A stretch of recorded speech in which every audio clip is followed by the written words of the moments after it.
हिंदू धर्म और modern science दोनों ही दुनिया को समझने का तरीका देते हैं। एक तरफ वेदों का अनंत ज्ञान है जो ब्रह्मांड का रहस्य बताती है, और दूसरी तरफ साइंस है जो लॉजिक और एविडेंस के माध्यम से हमें सच्चाई तक पहुंचाती है। लेकिन जब दोनों का कंपैरिजन होता है तो एक ऐसा सच सामने आता है जो आज के इंसान के जीने का नजरिया ही बदल सकता है। तो चलिए शुरू करते हैं आज का ये वीडियो।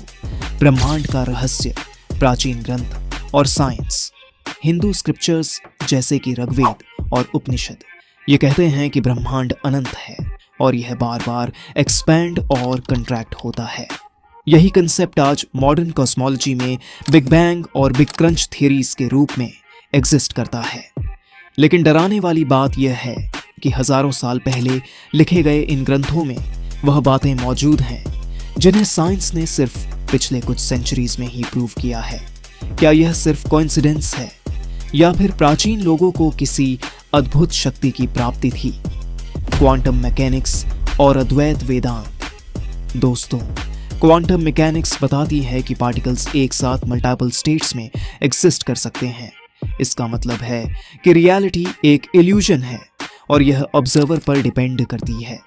यही बात अद्वैत वेदांत भी कहता है।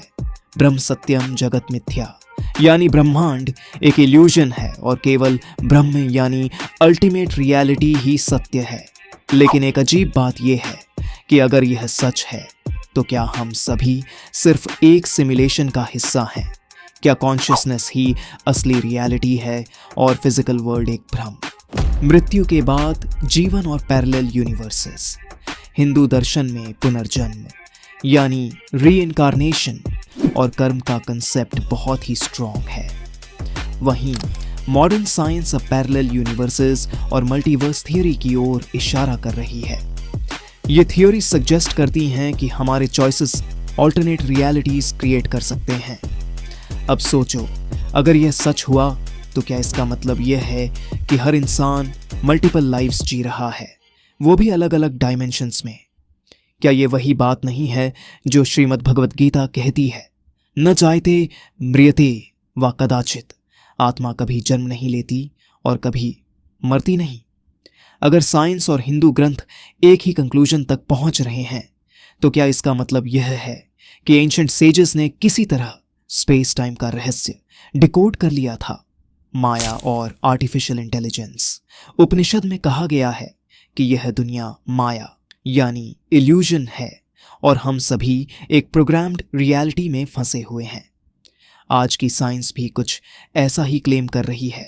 कुछ फिजिसिस्ट्स का मानना है कि यूनिवर्स एक होलोग्राम है, एक आर्टिफिशियल सिमुलेशन। अब सोचो, अगर हम एआई के माध्यम से कॉन्शियसनेस क्रिएट कर सकते हैं तो क्या यह संभव है कि कोई उच्चतर बुद्धि ने हमें भी किसी सिमुलेशन में डाला हो? और अगर यह सच है तो क्या हम सच में फ्री हैं या सिर्फ एक ग्रैंड एक्सपेरिमेंट का हिस्सा? कंक्लूजन, हिंदू दर्शन और मॉडर्न साइंस के बीच समानताएं सिर्फ संयोग नहीं लगती। लेकिन सबसे डराने वाली बात यह है कि अगर एंशिएंट टेक्स्ट्स सही थे तो क्या इसका मतलब यह है कि हमारे अस्तित्व का कोई बड़ा सच हमसे छिपाया गया है? क्या हम केवल संसार की माया में जी रहे हैं? क्या हमारा फ्री विल सिर्फ एक भ्रम है? और अगर साइंस धीरे धीरे उन्हीं कंक्लूजन्स पर पहुंच रही है जो हजारों साल पहले आर्षियों ने कहे थे, तो क्या इसका मतलब यह है कि विज्ञान अब उस डिवाइन ट्रूथ के करीब पहुंच रहा है जिसे हम सदियों से नजरअंदाज करते आ रहे थे? Maybe the sad reality is that we were never meant to know the truth, or maybe we are just beginning to uncover it.